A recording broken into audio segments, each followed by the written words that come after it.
Acting Senate President Senador Win Gatchalian tutol na ipagpaliban pa itong nalalapit na barangay at SK election sa November 2, 2026. Isa po itong magandang balita sa ating mga kababayan na nag-aasam na matuloy na itong BSKA 2026.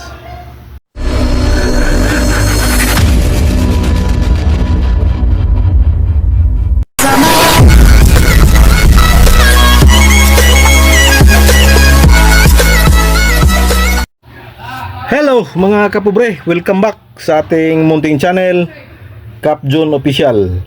Isang mapagpalang araw ng Sabado sa inyong lahat dyan mga kapobre. Pizza size sa buwan ng Hunyo. Panibagong araw, panibagong biyaya, panibagong pag-asa, panibagong lakas, and of course panibagong vlog mga kapobre. For today's vlog, again, update sa barangay at SK election.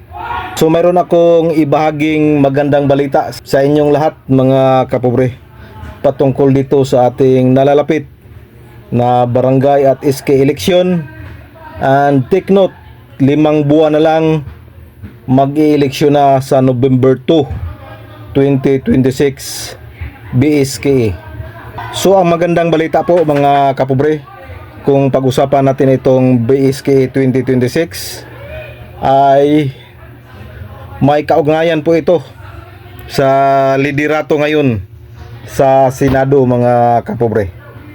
Alam kong nabalitaan na ninyo mga kapobre na nagkaroon ng change of leadership sa Senado. At ngayon ay kasalukuyan pong acting Senate President si Senador Win Gatchalian. Dahil nagkaroon po ng palitan ng leadership noong nakaraang mga araw. So mga kapobre, marami din ang nagsasabi na illegal. Sa ganang akin lang po, kung yan po ay legal man or illegal, bahala na ang batas na mag-interpret dyan.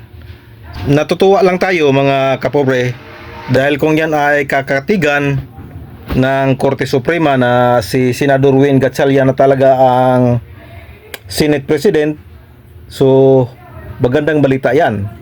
Dahil yung pumutok, yung postponement, yung pagpapaliban muli sa barangay at SK election, si Senador Win Gatchalian po ay isa sa mga tumututol na ipagpaliban pa ito. Gusto ni Senador Win Gatchalian na ituloy na itong November 2, 2026. Kaya para sa akin mga kapobre, isang magandang balita ito. Kung legit man yan na siya na ang magiging Senate President, so advantage po ito sa ating mga kababayan na nag-aasam na matutuloy na itong barangay at SK election.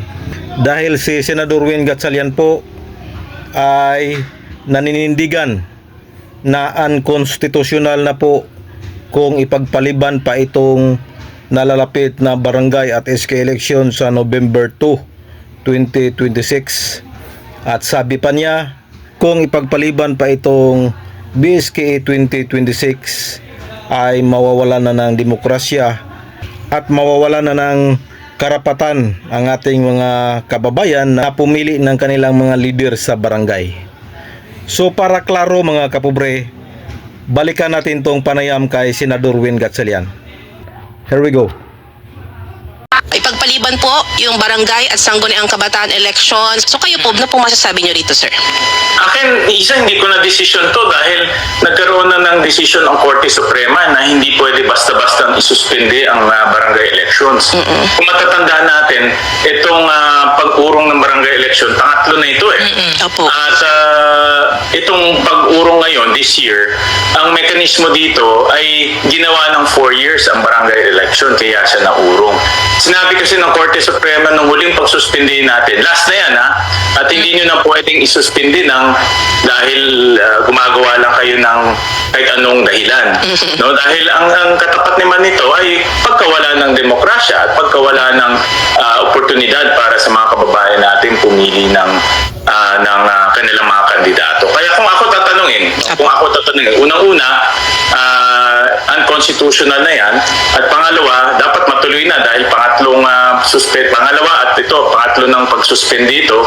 At pangatlo, maraming tao umaasa na pumili ng kanilang mga local leaders. So yan po, klarong-klaro, si Senador Win Gatchalian ay tutol na ipagpaliban pa itong nalalapit na barangay at SK election sa November 2, 2026. Kaya kung yan ay legit na siya na ang Senate President, so malaking bagay yan para dito sa pagpapatuloy ng barangay at SK election. So marami pong kumukwestiyon sa legalidad ng pagiging acting Senate President ni Senador Win Gatchalian, pero gaya ng sabi ko, hayaan na natin ang batas ang mag-interpret dahil hindi naman tayo mga abogado. Pero kahit mga abogado po ay iba-iba po ang kanilang interpretasyon. Kaya kung aabot man ito sa Korte Suprema, so igagalang na lang natin yung desisyon ng Korte Suprema. But for this time, isa po itong advantage sa ating mga kababayan na nag-aasam na matuloy na itong barangay at SK election sa November 2. Kaya good luck, aspirant and incumbent. This is your Cap June Official.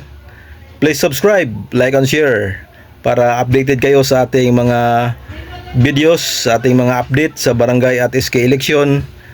Please support. Bye-bye and God bless us all.